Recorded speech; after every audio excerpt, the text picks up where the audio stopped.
I'm Brownfield Commodity Market Reporter John Perkins with the closing market minute for Monday, October 27th. Soybeans finished sharply higher. The main source of support was the trade deal framework agreed to over the weekend between the United States and China. Still not a lot of details at this point, but we could get some answers later on this week when President Trump and President Xi meet at the APEC summit in South Korea.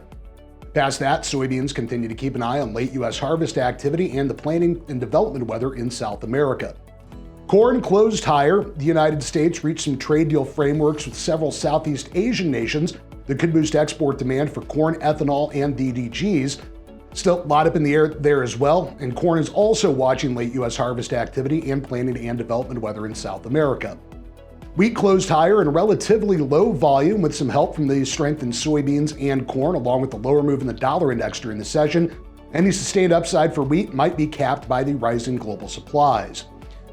Live cattle were down sharply and feeders were mostly limit lower, with the trade continuing to see pressure from technical liquidation and the likely fundamental impact of increased cattle and beef imports. Also, last week's direct cash cattle business was done at lower than the previous week's prices.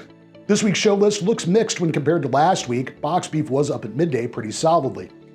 And hogs closed lower on the lower midday move in pork and spillover from that drop in cattle. With the closing market minute for Monday, October 27th, I'm Brownfield Commodity Market Reporter John Perkins.